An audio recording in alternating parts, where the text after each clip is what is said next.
கர்த்தர் அனுப்பிய எலி.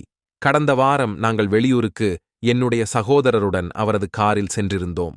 அங்கு நாங்கள் தங்கின இடத்தின் அருகே நாங்கள் காரை நிறுத்திவிட்டு இரவு ஓய்வெடுத்துவிட்டு காலையில் காரை எடுக்க வந்தால் கார் சரியாக இயங்கவில்லை. காரின் அக்செலரேட்டர் செயல்படவில்லை.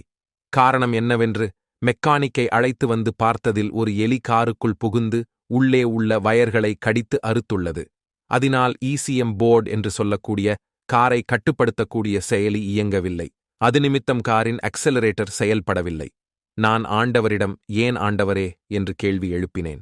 அது மட்டுமல்ல, எனக்கு எலியின் மீது மிகுந்த எரிச்சல். இந்த எலிகளையெல்லாம் கர்த்தர் ஏன் படைத்தார்? அதனால் இந்த உலகத்திற்கு என்ன பயன் என்று அங்கலாய்த்துக் கொண்டேன். பின்னர் இதனை சரி செய்ய ஒரு கார் பழுது பார்க்கும் நிலையத்திற்கு காரை கொண்டு சென்றோம். அங்கு அவர்கள் காரை முழுமையாக சோதித்ததில் இன்னொரு முக்கிய பிரச்சனையை கண்டுபிடித்தார்கள். காரின் ஆயில் அளவு ஆபத்தான அளவிற்கு குறைந்துள்ளதை கண்டார்கள். ஏதோ ஒரு டியூப் சரியாக பொருந்தாமல் இருந்த காரணத்தினால் காரின் ஆயில் அத்தனையும் வீணாகி இருந்திருக்கின்றன. இது தெரியாமல் இத்தனை குறைவான ஆயிலோடு நாங்கள் காரை இயக்கி ஊருக்கு திரும்பியிருந்தால் இன்ஜின் செயலிழந்து கார் நடு வெளியில் நின்றிருக்கும். நாங்களும் மிகவும் சிரமப்பட்டிருப்போம்.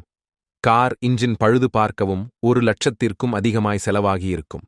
இப்போதுதான் எனக்கு புரிந்தது.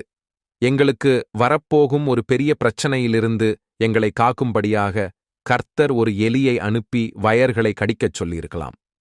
சில சமயங்களில் எலி போன்று எதுவாகிலும் நமக்கு பிரச்சனைகளை கொடுக்கும். யாராகிலும் சில மனிதர்கள் நமக்கு இடைஞ்சல் கொடுக்கும்படி நடந்து கொள்வார்கள். இவைகளால் நமக்கு வரும் ஆசீர்வாதங்களை தாமதப்படும். இப்படிப்பட்ட காரியங்கள் நம்மை மிகவும் எரிச்சலூட்டும். நாம் மனிதர்கள் மேலும் சூழ்நிலைகள் மேலும் கோபப்படுவோம்.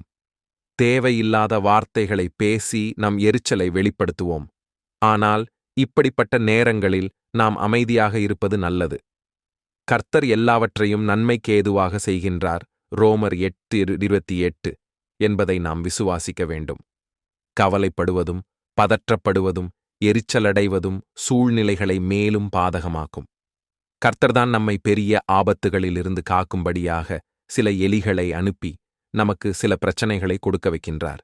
அந்த எலி நமக்கு மறைமுகமாக நன்மை செய்யும் எலி. நமக்கு எதிர்பாராமல் வரும் பிரச்சனைகளின் பின்னணியில் கர்த்தர் இருக்கின்றார். எனவே மனதின் ஆழத்திலிருந்து சொல்லுங்கள், எல்லாம் நன்மைக்கே. கர்த்தர் உங்களை ஆசீர்வதிப்பாராக. Pastor Alvin.